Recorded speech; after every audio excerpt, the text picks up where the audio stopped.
Hello friends, welcome to Kerala PSC HSA English classes. Today onwards we are starting module 3 prose and fiction and this is class 35. I am Sri Lakshmi. Hope you all are doing well and your preparations are going great.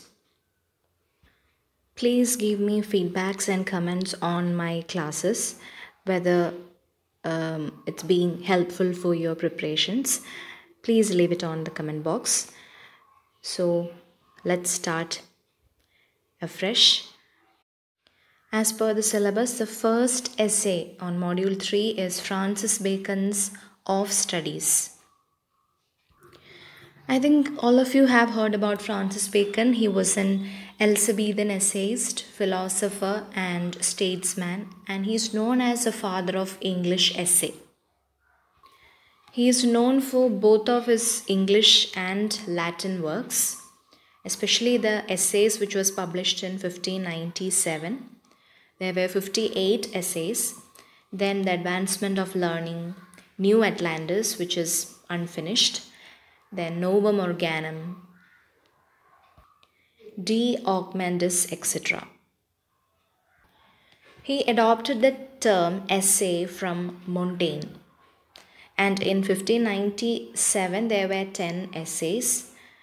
In 1612 version there is 38 essays, and 1625 version there is 58 essays.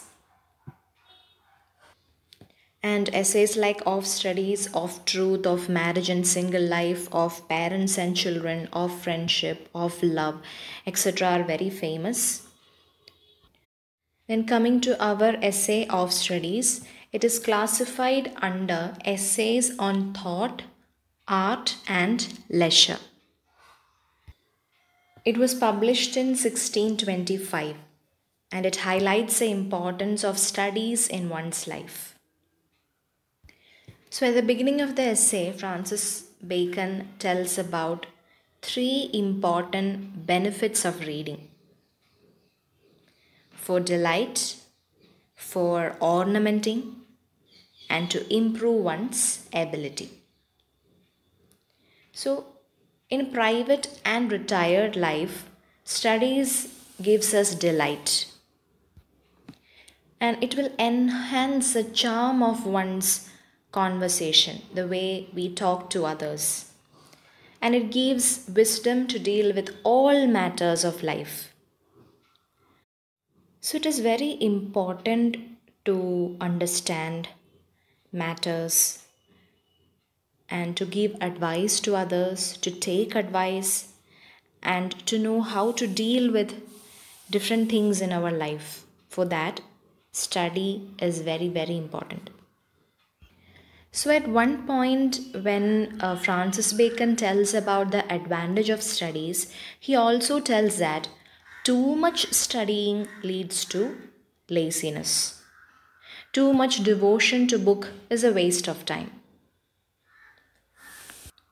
When there is too much involvement of studies in our day-to-day life, it feels like it results in affectation, like a show off.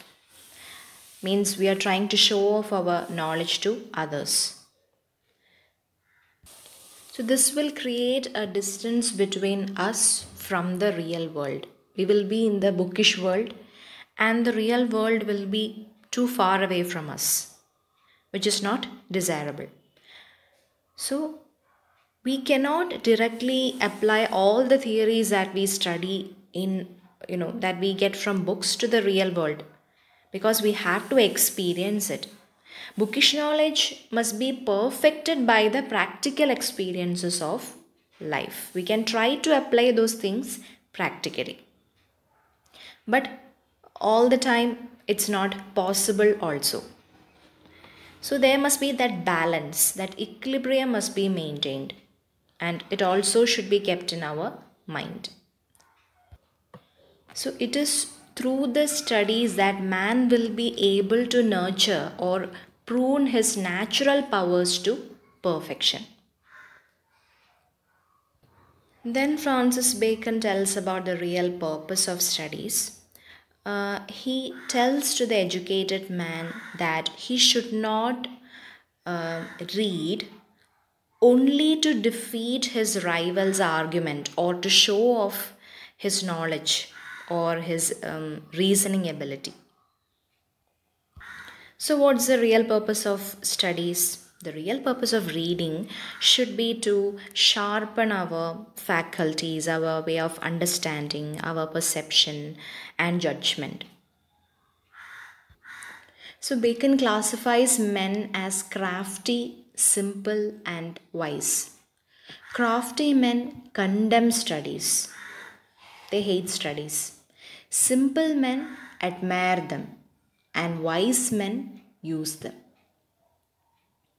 So, we should be also careful while selecting the books. One should approach books judiciously because some books are to be read in parts, some entirely, some to be merely read through, but some are to be read carefully. So he uses the words like these: some books are to be tasted, others to be swallowed, and some to be chewed and digested. So, what do you mean by tasting a book? It means that to read a book for pleasure, read only partially, like storybooks. And some books that are informative in nature, they are to be swallowed. That means these books are to be read not curiously but memorized for practical implementation, like theoretical books.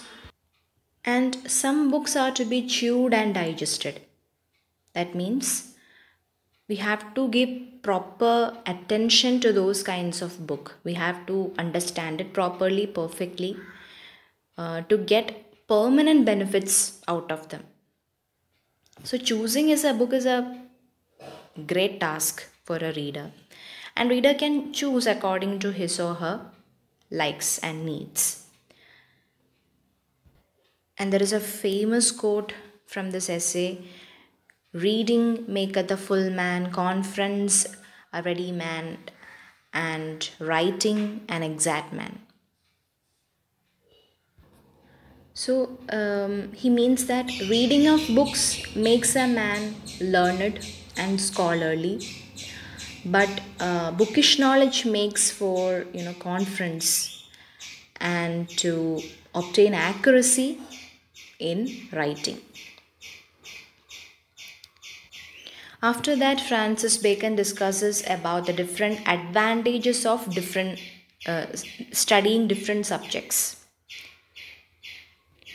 So, according to him, the study of history makes men wise. The study of mathematics makes men subtle. Science makes them deep. And the study of logic and rhetoric helps man to argue or debate well. So, how history makes men wise? History gives us a lot of messages and lessons. We will get aware of what has already happened, how people solved problems they faced, what all things happened, what all past events happened, and how we can learn from those events or learn the mistakes that our forefathers have committed. So, from learning the history, we can take care of not to repeat it again. Then poetry sharpens our understanding. It improves our critical thinking. Mathematics increases our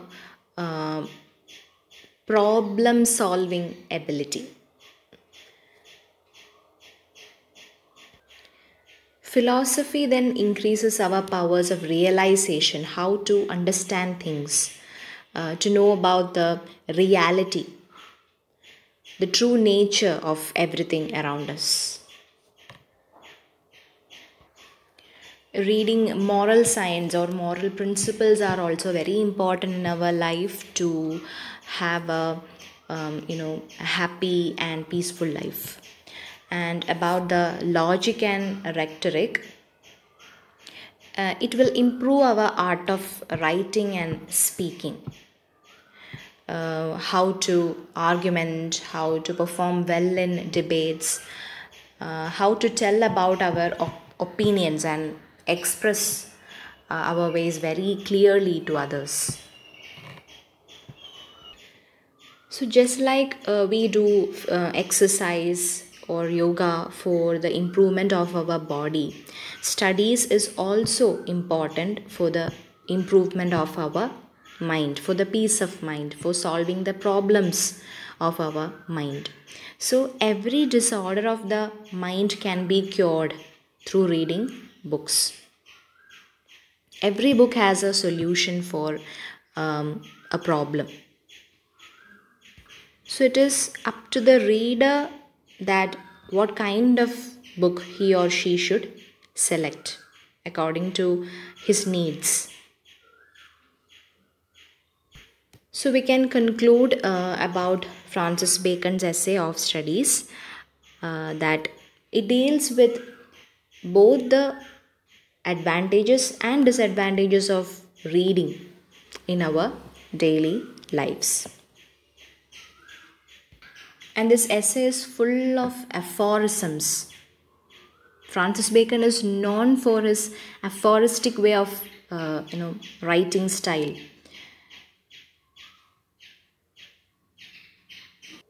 So that's all about the essay.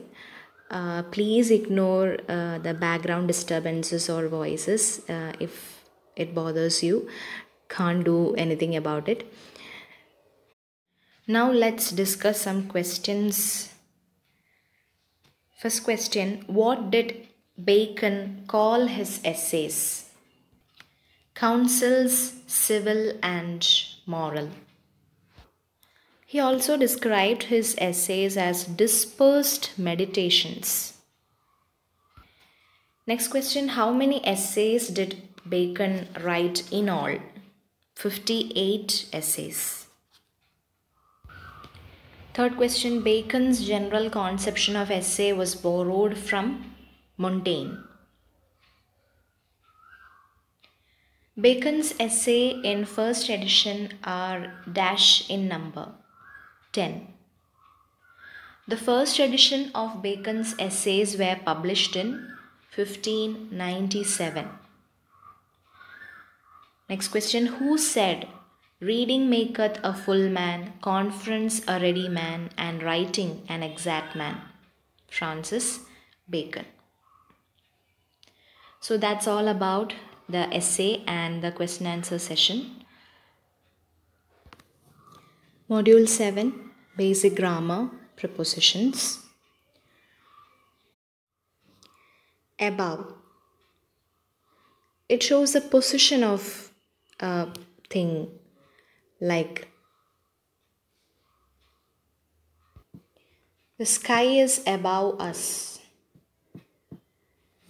It weighs above 5 kilograms. Next is below. It also shows the position of something. It's just opposite above. Below the ground. Put your signature below. Next preposition is across. Across meaning, you are in between, you are crossing something. Like they ran across the road. Next preposition is along. You'll get to know about the meaning of these prepositions when you see the examples. The boy ran along the road. He went along with him.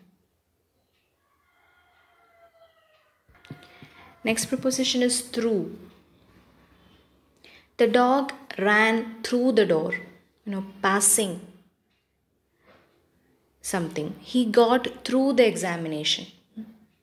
He passed successfully. So that's all for the class today. Hope you all have enjoyed. Thank you.